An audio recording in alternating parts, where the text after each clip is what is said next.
Hello everyone, welcome to Sanjay Suman classes. हम लोग Bihar civil code clerk का इंग्लिश पेपर सॉल्व कर रहे हैं। तो उसी सीरीज़ में नेक्स्ट क्वेश्चन देखते हैं। तो इसमें जो है 5 क्वेश्चन जो है आपका फिल इन द ब्लैंक से पूछा गया था। तो we should blank opportunities as they arise. हम लोगों को करना चाहिए क्या? अवसर जो उत्पन्न होता है, तो जो अवसर उत्पन्न होता है हम लोगों को क्या करना चाहिए उसे? स्नीज। तो स्नीज का मतलब होता है छींकना। तो यहाँ पर इसका कोई सेंस नहीं है, तो पहला विकल्प हमारा गलत हो गया। दूसरा सीज। सीज का मतलब होता है पकड़ना, पकड़ना या अपने बस में करना। तो उस अवसर को अपने बस में करना चाहिए। तो ये हमारा करेक्ट आंसर हो जाएगा।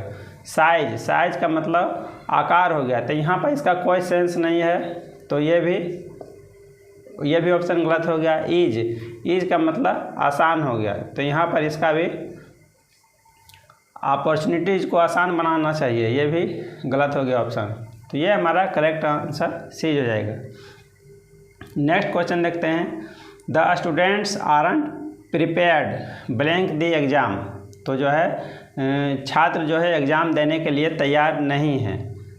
तो इसका मतलब एग्ज़ाम देना, इसके लिए आपको इसमें ऑप्शन दिया गया to give, to take. Give मतलब देना, टेक का मतलब भी होता है देना। इसमें एग्ज़ाम देने के सेंस में हम लोग टेक का प्रयोग करते हैं। टू वर्क काम करना, टू लिसन सुनना। तो गिव का प्रयोग कोई भी वस्तु किसी को देते हैं तो उस सेंस में हम लोग गिव का प्रयोग करते हैं, और एग्ज़ाम देने के सेंस में हम लोग टेक का प्रयोग करते हैं। तो ये हमारा करेक्ट आंसर ऑप्शन बी हो जाएगा। नेक्स्ट क्वेश्चन देखते हैं। We didn't blank the program to be such a huge success।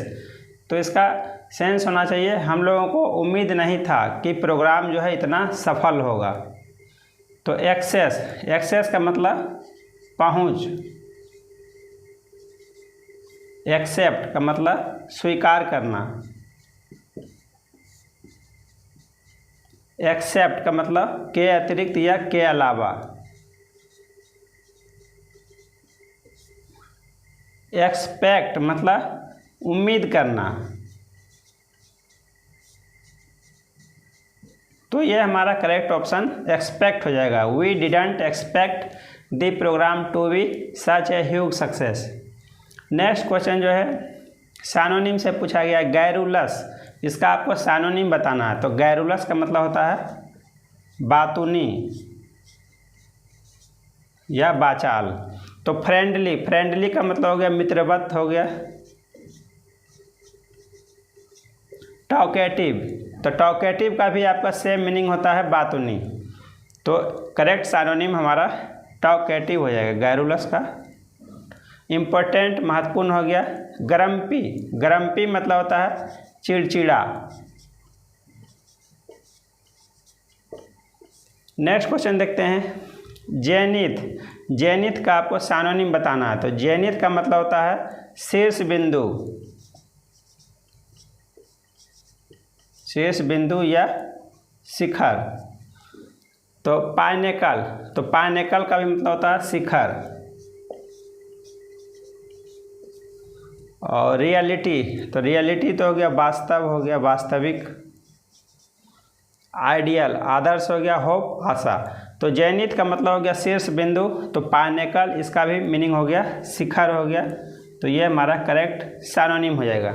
Next question देखते हैं। तो ये आपका मुहावरा इडियम एंड फ्रेज से क्वेश्चन दिया गया है। तो जो मुहावरा है वो आपको जो है अंडरलाइन किया हुआ है। तो उसका आपको 4 विकल्प दिया गया है। उसका करेक्ट मीनिंग कौन सा होगा, कौन सा उसका सही अर्थ होगा? The secretary had the information at her finger tips. तो कह रहा सेक्रेटरी के पास जो इंफॉर्मेशन था उसके अंगुली के टिप पर, अंगुली के नोक पर। तो इसका मुहावरा के सेंस में क्या होगा? मतलब आसानी से उपलब्ध था। इसका मतलब ये हो जाएगा इजीली अवेलेबल। तो नेट एक्सेसिबल पहुंच योग्य नहीं था।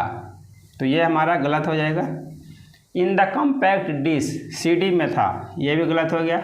ऑन ए टाइपराइटर, ये भी गलत हो गया। तो यहाँ पर इजीली अवेलेबल मतलब आसानी से उपलब्ध था। तो ये एक इडियम है एट हर फिंगर टिप्स। उसका करेक्ट मीनिंग हो जाएगा इजीली अवेलेबल। नेक्स्ट क्वेश्चन देखते हैं।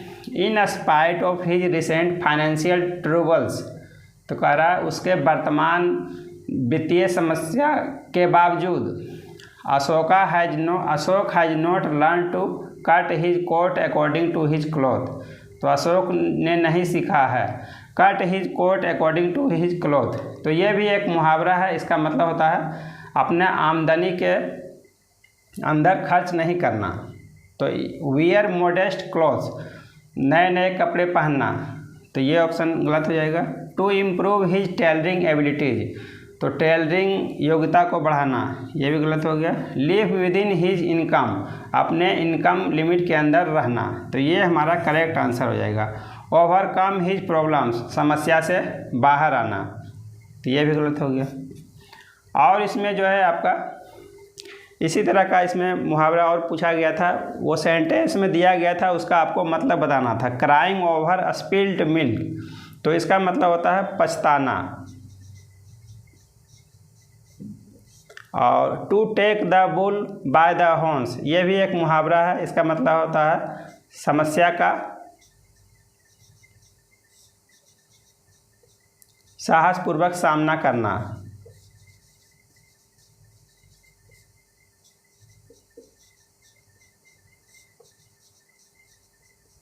ब्लोइंग हॉट एंड कोल्ड, ये भी एक मुहावरा है। इसका मतलब होता है अपना विचार बदलते रहना।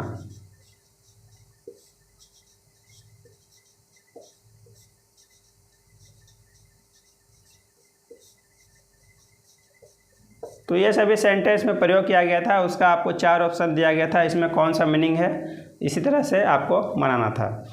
तो फालेसी, तो फालेसी इसका सिनोनिम बताना है। इसका मतलब भ्रम या भ्रांति होता है। तो इसमें ऑप्शन दिया है आपको मिस्टेकन बिलीफ, तो मिस्टेकन बिलीफ का मतलब हो गया गलत धारणा बनाना।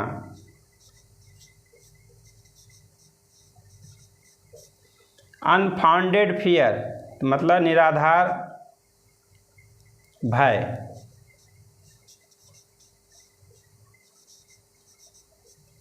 फेमस इन्वेंशन, प्रसिद्ध आविष्कार। स्मार्ट मूव, चतुर चाल।